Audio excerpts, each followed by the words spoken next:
All right, so we started extreme values of functions the other day. We looked at a few examples of that, of like looking at the graphs and seeing where there were absolute or local extreme values. Okay, remember, absolute can be local, or all absolute are also local. Local are not necessarily absolute. Okay. Critical points. Okay, we'll come back to that in a little bit when we get to, well, we'll look at that really quick because we're going to come back. We're going to need it in like 2 problems. So, critical point is a point in the interior of the domain of a function f where the derivative is equal to 0 or it does not exist. Okay, and that would be a critical point of that. And then a stationary point is a point in the interior of the domain where the derivative is equal to 0, and that's just called a stationary point. Those can be mins, maxes, or inflection points, which the inflection point is where the second derivative is equal to 0 and the concavity changes. So, actual mathematical examples, not just looking at graphs. We're going to start with number 12. It says, use analytic methods to find the extreme values of the function on the interval and where they occur. Identify any critical points that are not stationary points. So, 12, g of x is equal to e to the negative x for negative 1 less than or equal to x less than or equal to 1. So, the first thing I need to do is I'm going to take the derivative, and then I'm going to evaluate it at the endpoints. So what would the derivative of e to the negative x be?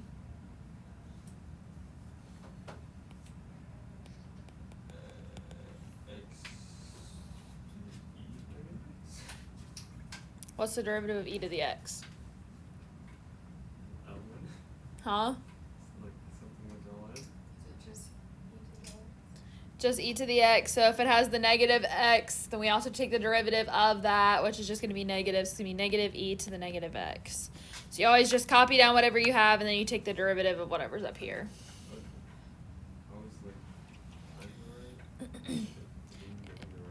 And then obviously you could rewrite this if you wanted to as negative 1 over e to the x.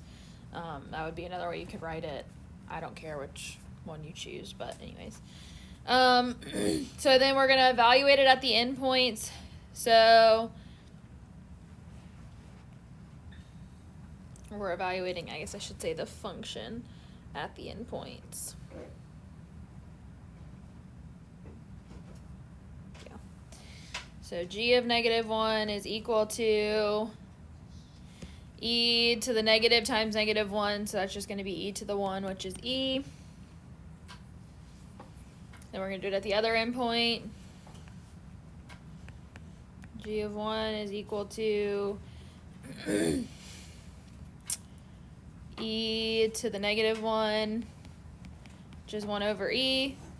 So looking at these, okay, the max is where it's the higher point. So there would be a max at x is equal to negative 1.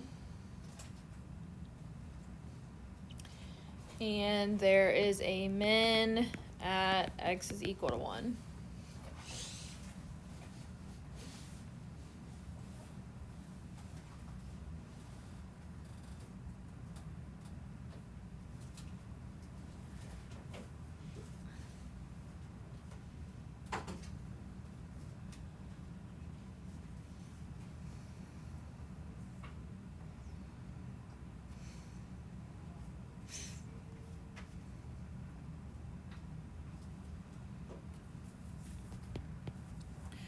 All right, then 14.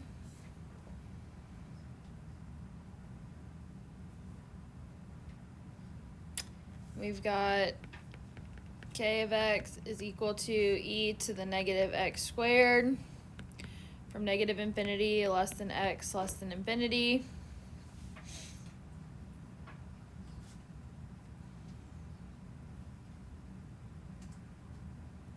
So with this one, we don't have specific endpoints, so we need to find some points to check and just see what's going on, because we can't, like, obviously choose infinity. So we're going to take the derivative. So derivative of k at x is what?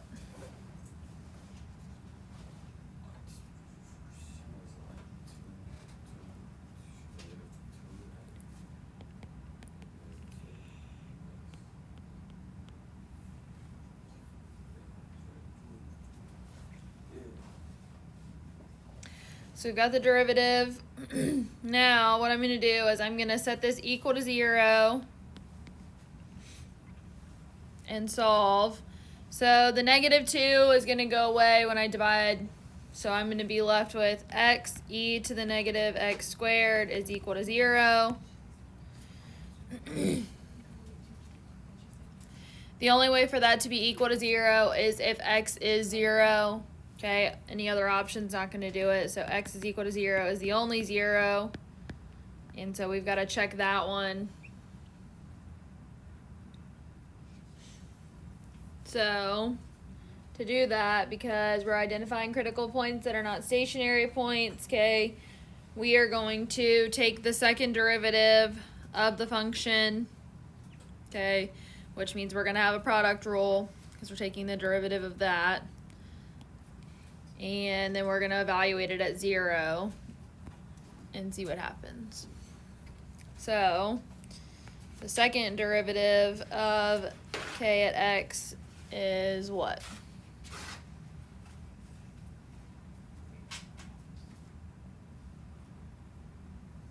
So we're looking for, we're looking for the derivative of this.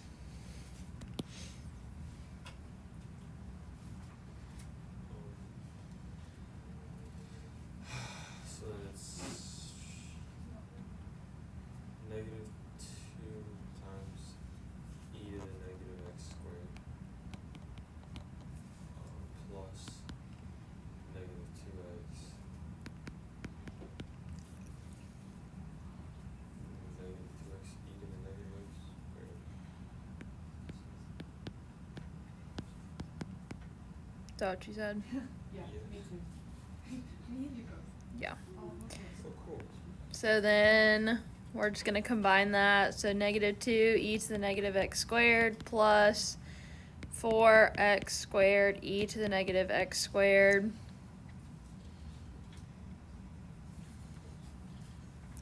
So now we're going to take this and evaluate it at 0.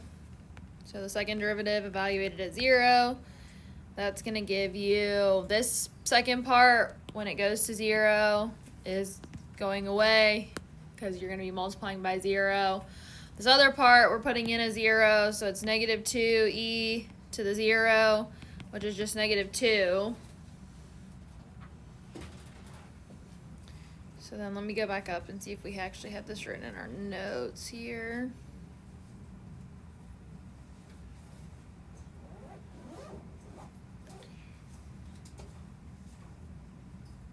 So this is an open interval, so we're dealing with this option here, okay, that's in purple. Okay, dark purple, I guess. So it is a max at C if and only if f of x is less than or equal to f of c for all x in some open interval containing c. It's a local min at C if f of x is greater than or equal to f of c for all x in some open interval containing c. So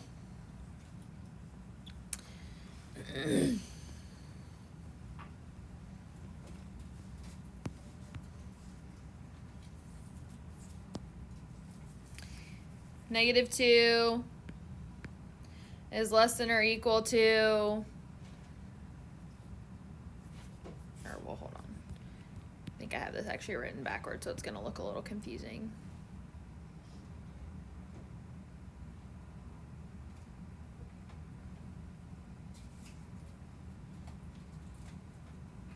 Hold on a second. I think I have this written backwards in my papers. Let me check.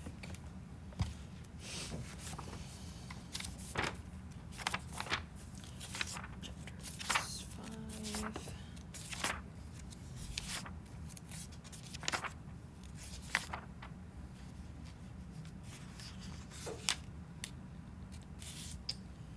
What numbers are we looking at? 14, 12, something like that. 14.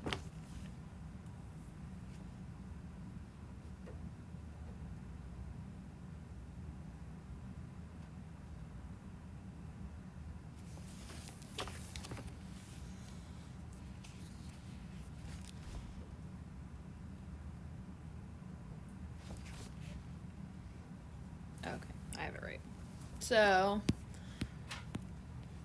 this is less than or equal to 0. It's actually supposed to be 1. Yeah, it's supposed to be 1. Because if we put in 0 to the original, okay, that's going to give us out a 1. So this actually should say less than or equal to 1. Meaning that we have a max of 1 at x is equal to 0.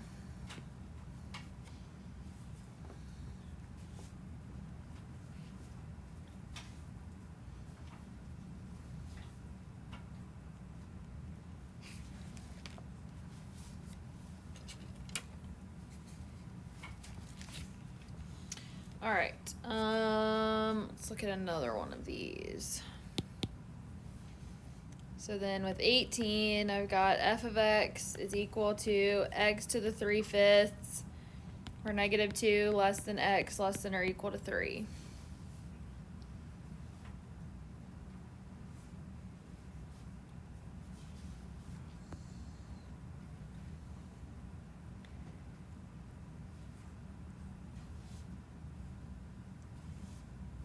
So we first need the derivative.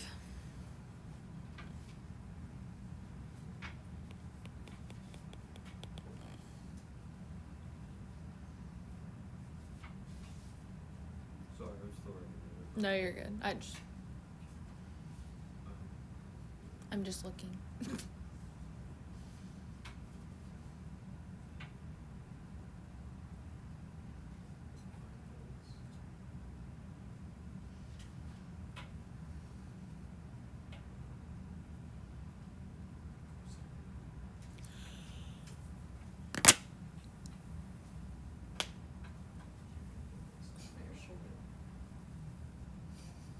I was doing incline bench press today, and whenever I do, or with dumbbells, and whenever I do it, my shoulder like grinds.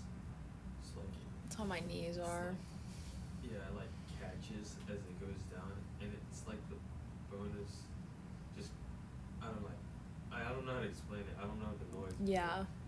No, I can yeah. Yeah, that's what it sounds like. Very painful too, typically. Well, I don't know if it's like painful as much as it like. Mine will get like that and it'll like pop. So like I have to like do something to like get it to like go back. It's not like a pop. It's just like it's more like a pull. I don't know how to describe it, but it's like it like feels like it's slowly. I usually have to get mine to pop and then it'll be fine for a little bit and then I'll do something like that again.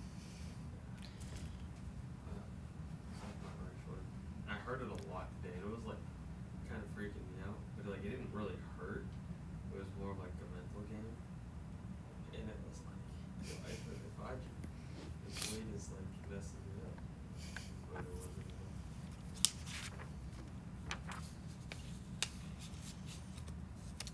all. All right. You know what this derivative is? This is like 3/5. Is it 3/5? Raised to the what? X to the negative 2/5. Yep. So we want to set that equal to 0. When we do that, we literally just get that x is equal to 0.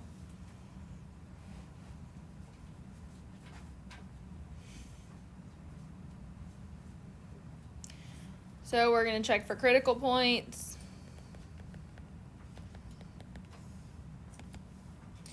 F of 0 is equal to 0 to the 3/5, which is 0.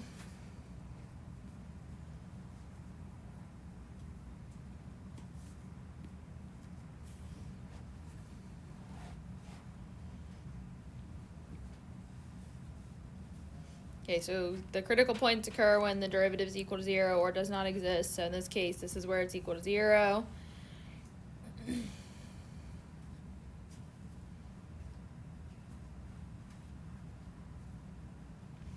Then we also need to check the endpoints.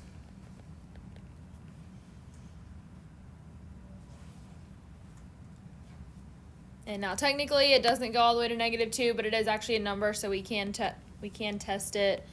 So f of -2 is equal to -2 to the 3/5, which is going to end up giving you the fifth root of -8, because 2 cubed is 8, and it's negative, and then the fifth root of it.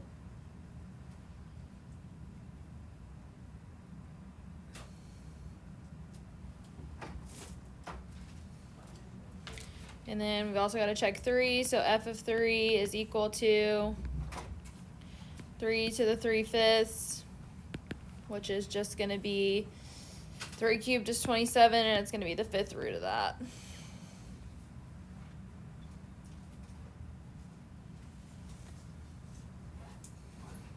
So from that, we would say that we have a max at x is equal to 3.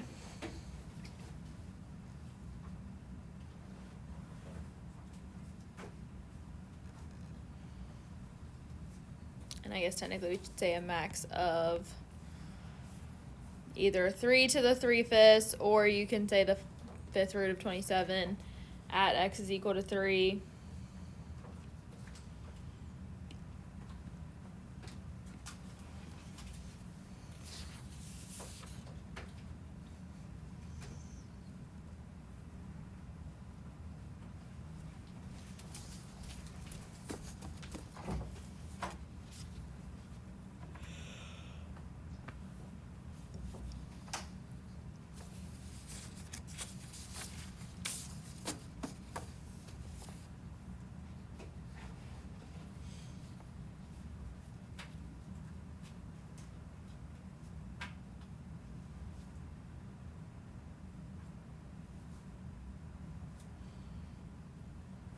Alright, so next ones, I'm going to do them backward just because one of them is easier than the other one. It just says to find the extreme values of a function and where they occur.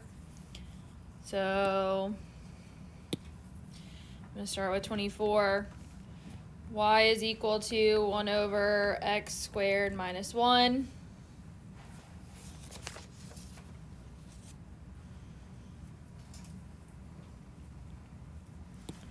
So I want to find the derivative of that. So the derivative of 1 over x squared minus 1 is equal to what? Did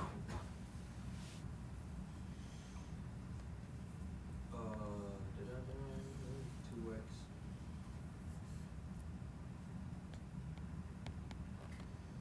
over x squared minus 1 squared? So then we're going to set that equal to 0 to find the points.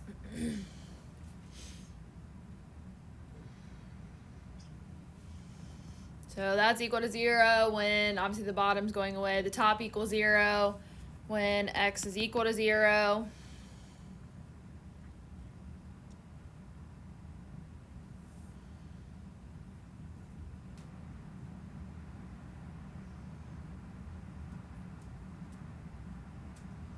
So then we'll plug it in to actually find the point.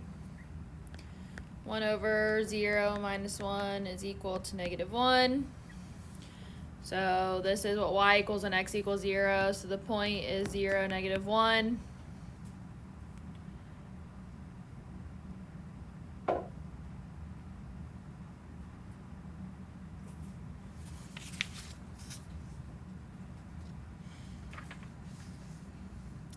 See, we're not actually given an interval, so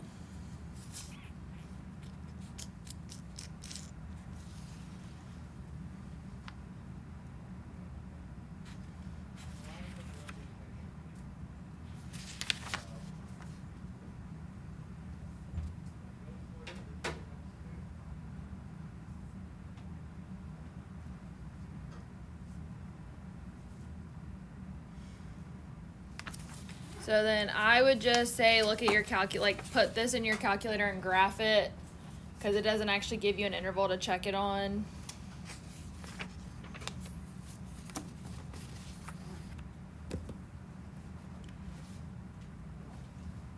And find out if it's a max or a min.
Well, we set the derivative equal to 0, so when you do that, the denominator is going to go away because you're just going to multiply it by 0 to get rid of it on this side. And then you just have negative 2x equals 0.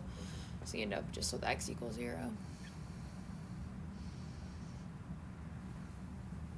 We just have one more problem after this one, and then you can leave. So is that a max or a min? Did it graph for you, Sarah? I think so. I should.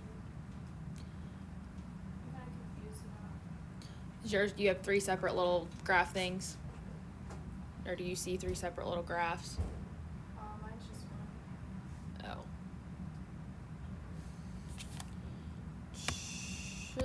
Should look like this.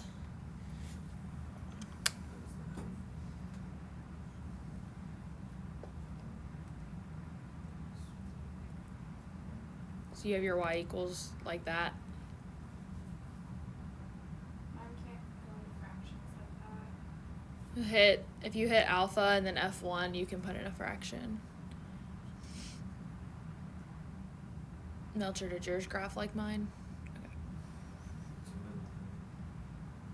Okay. At 0, negative 1. Doesn't it do this? So what is that? Well,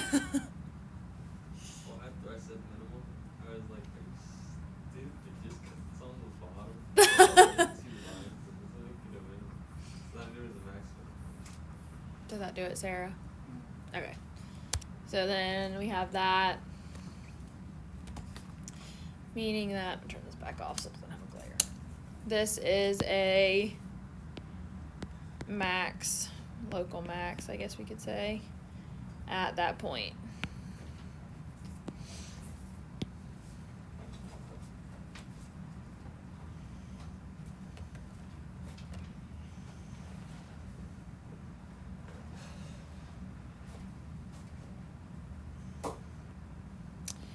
All right, so then one more.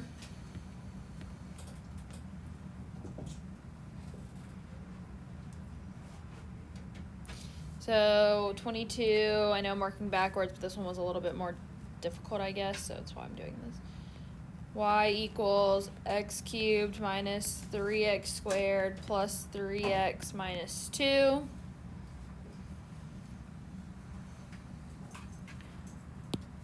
So, derivative of this one is a little easier.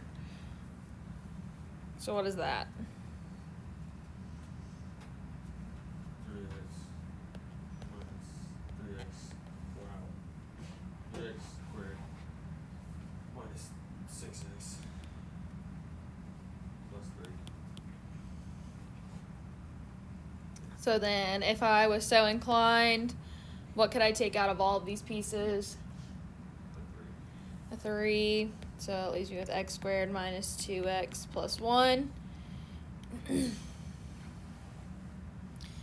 Now, what does this factor into?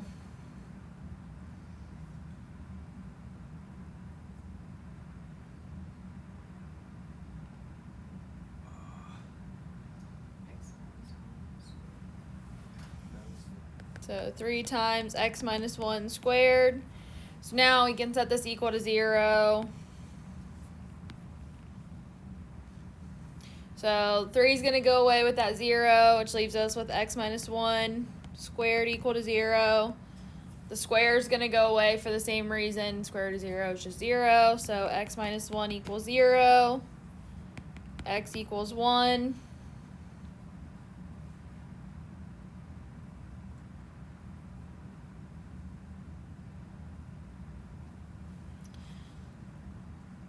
Then because the derivative of x ends up being greater than or equal to 0, there are no local extrema.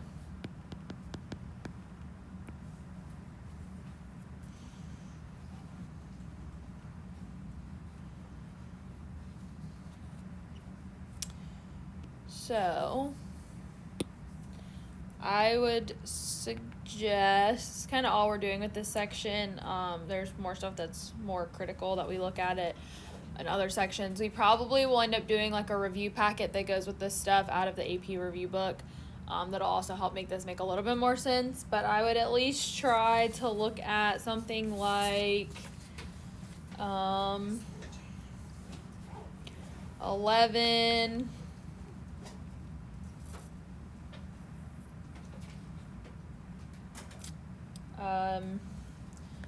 17,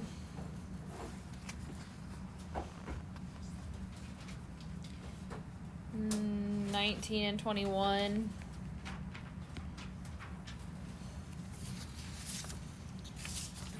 And that should be pretty sufficient.